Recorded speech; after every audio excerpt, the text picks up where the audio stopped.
دنیاوی علم صرف دنیا تک ہی محدود رہتا ہے، اور اخروی علم انسان کو دنیا و آخرت دونوں جگہ رسوائی و ذلت سے نجات دلاتا ہے اور عزت و شوکت عطا کرتا ہے۔ میں آپ سے سوال کرتا ہوں، وہ کون سی شے تھی جس نے آدم علیہ السلام کو ملائکہ سے افضل بنا دیا؟ وہ کون سی شے تھی جس نے انسان کو اشرف المخلوقات بنا دیا؟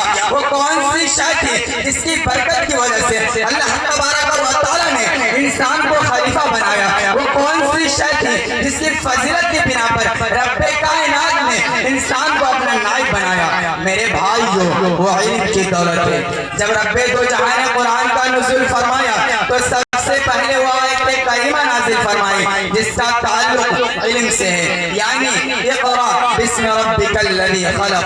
اسلام کے پاسوانوں اخروی علم کی اہمیت و فضیلت آیت قرآنیہ اور حدیث نبویہ میں باقاعدہ دور ہوئی ہے۔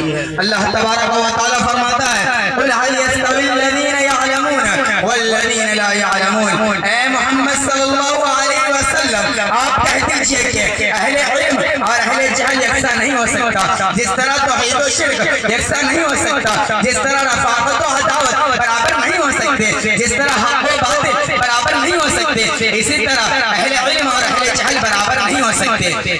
ایک حدیث شریف میں محسنین انسانیت حضور پاک صلی اللہ علیہ وسلم فرماتا ہے فضل العالم علی العابد کفضل القمر لیلۃ البدر علی سائر الکوکب۔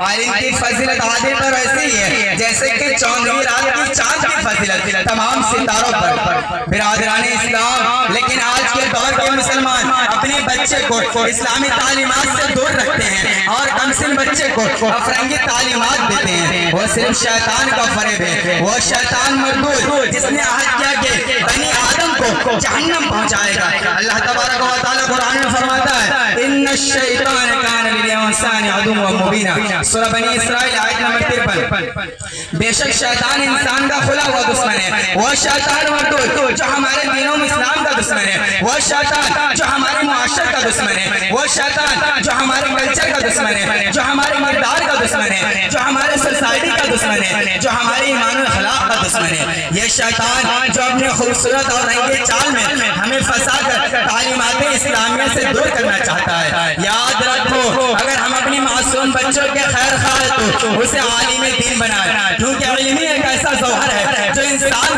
کو ظلمت و تاریکی کے غار سے نکال کر روشن شاہرہ اور بلندی کے اوج دریا پر فائز کر دیتا ہے۔ تعلیم سے انسان اور اقوام میں بیداری آتی ہے، صحیح سوچنے سمجھنے کا شعور پیدا ہوتا ہے، اچھے اور برے کی تمیز پیدا ہوتی ہے۔ اسی تعلیم کے ذریعے اللہ تعالیٰ نے نوعی بشر کے باپ حضرت آدم علیہ السلام اور ان کی ذریت کو تمام مخلوقات پر فوقیت اور شفیعت و افضلیت بخشی، اور اسی کے پیش نظر اپنے آخری نبی جناب محمد رسول اللہ صلی اللہ علیہ وسلم پر وحی کا آغاز لفظ اقرا سے کیا، اور اسی کے ذریعے عالم کے درجات کو بلند فرمایا، جیسا کہ ارشاد باری تعالیٰ ہے یرفع اللہ الذین آمنوا منکم والذین اوتوا العلم درجات۔ سورہ مجادلہ آیت نمبر 11۔ اللہ تعالیٰ تم میں سے ان لوگوں کو جو ایمان لائے ہیں اور جسے علم دیا گیا ان کے درجات کو بلند کر دے گا۔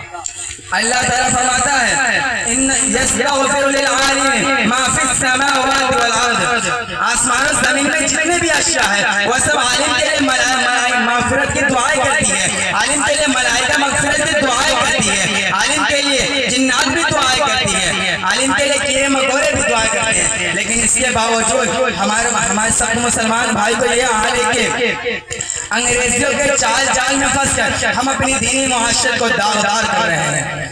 چاہیے تو یہ تھا کہ ہمارا دین صحابہ کے دین کے مانند ہوتا، ہمارا کردار صحابہ کے کریکٹر کے مانند ہوتا، ہماری تہذیب مسلمان کی تہذیب ہوتی، ہماری سوسائٹی اسلامی سوسائٹی ہوتی۔ لیکن سمجھ سب کچھ بدعکس نظر آتے ہیں، سمجھ میں کچھ نہیں آتا، زمانے کا حساب الٹا، سمجھ میں کچھ نہیں آتا، زمانے کا حساب الٹا۔ نصیحت کیجیے جس کو تو ملتا ہے جواب الٹا۔ میں اپنی تقریر کو ختم کرتے ہوئے یہ عرض کرتا چلوں کہ ابو علی اسود بحری رحمۃ اللہ علیہ فرماتے ہیں کہ علم سے زیادہ کوئی شخص عزت والی نہیں، کیونکہ بادشاہ لوگوں پر حکومت کرتے ہیں اور علماء بادشاہ پر حکومت کرتے ہیں۔ ایک شاعر کہتا ہے اللہ سے کرے دور تو تعلیم بھی فتنہ، اللہ سے کرے دور تو تعلیم بھی فتنہ۔ فتنہ، املاک بھی اولاد بھی جاگیر بھی فتنہ، نہ حق کے لیے اٹھے تو شمشیر بھی فتنہ، نہ حق کے لیے اٹھے تو شمشیر بھی فتنہ، شمشیر کیا نعرہ تکبیر بھی فتنہ۔ وآخر دعوانا الحمدللہ رب العالمین۔